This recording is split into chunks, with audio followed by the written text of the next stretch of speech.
Hey guys, welcome to my channel Travel with Me.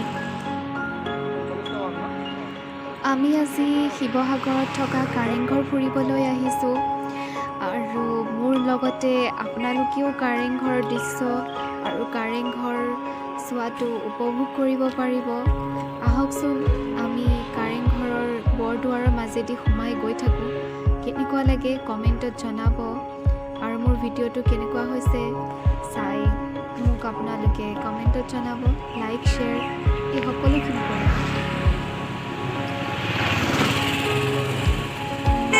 এতিয়া আমি বৰদুৱাৰৰ মাজেৰে সোমাবলৈ গৈ আছোঁ আৰু এই পিনেদি অলপ দূৰ যোৱাৰ পিছতে আমি কাৰেংঘৰ পামগৈ।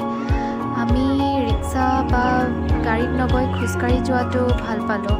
খোজকাঢ়ি গাঁওখন ফুৰি এনেকৈ মানে চাবলৈ মন গৈছিলে, চ' আমি সেইকাৰণে এনেকৈ যাব বিচাৰিছিলোঁ।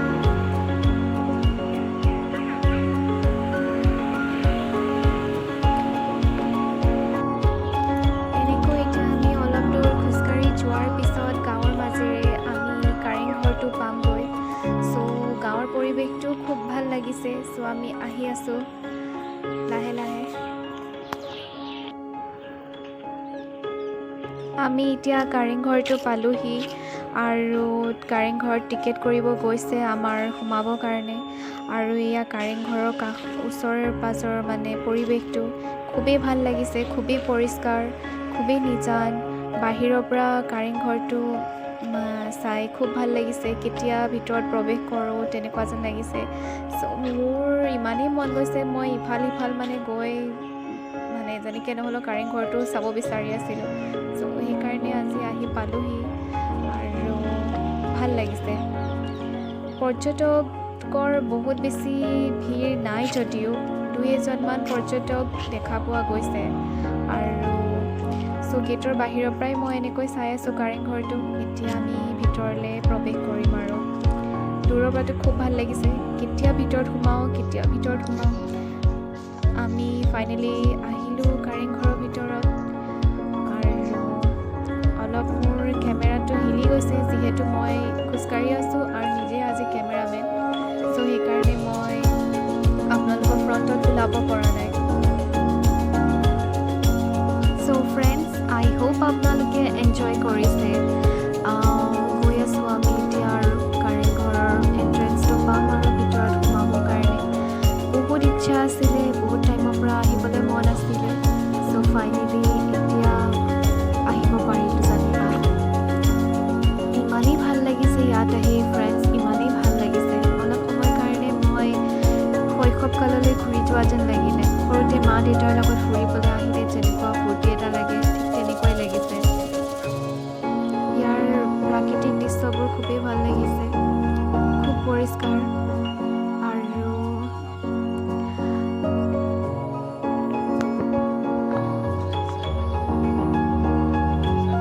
আমি এতিয়া চাওঁ আহক কাৰেংঘৰখন ভিতৰৰ পৰা ওচৰৰ পৰা।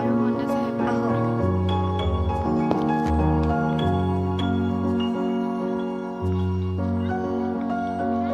আগতে ফুৰি লওঁ ব'লক। মই বাছ এণ্ট্ৰেঞ্চটো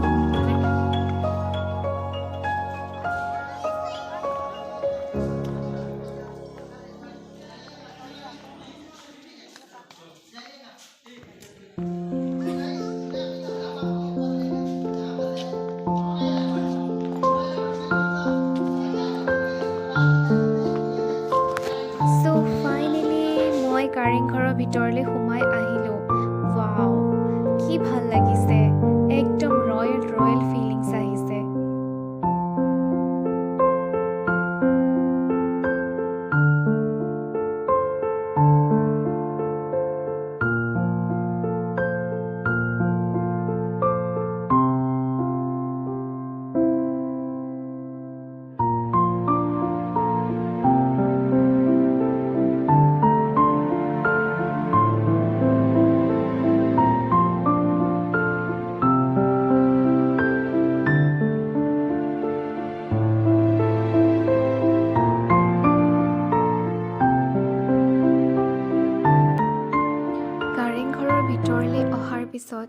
সেই সময়ৰ কলাকৃষ্টিবোৰ খুব সুন্দৰভাৱে ব্যাখ্যা দাঙি ধৰা যেন লাগিছে।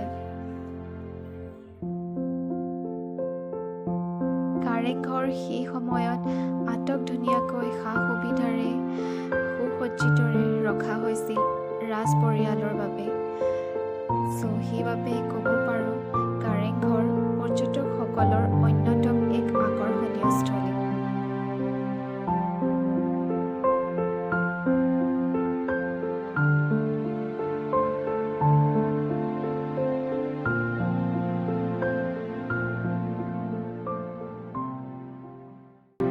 কাৰেংঘৰৰ প্ৰতিটো স্তম্ভ, প্ৰতিখন দেৱালে সেই সময়ৰ আহোমসকলৰ ইতিহাস ফুটাই তুলিছে।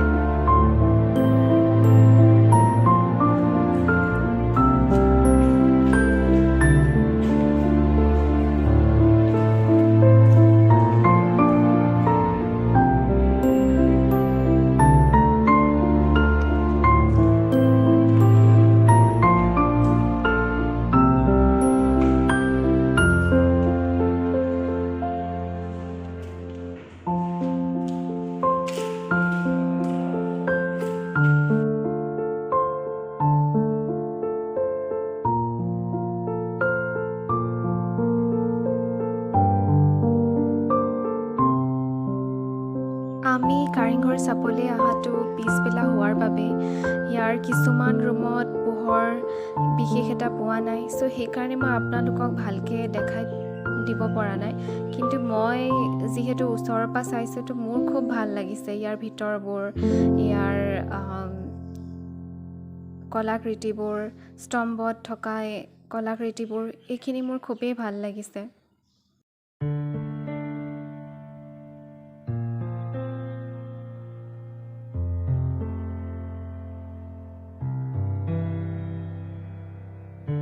আশা কৰোঁ কাৰেংঘৰ সদায় যাতে সংৰক্ষিত হৈ থাকে আৰু পৰ্যটকৰ বাবে সদায় আকৰ্ষণীয় স্থলী হৈ থাকে।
টুকি হয় so sweet of you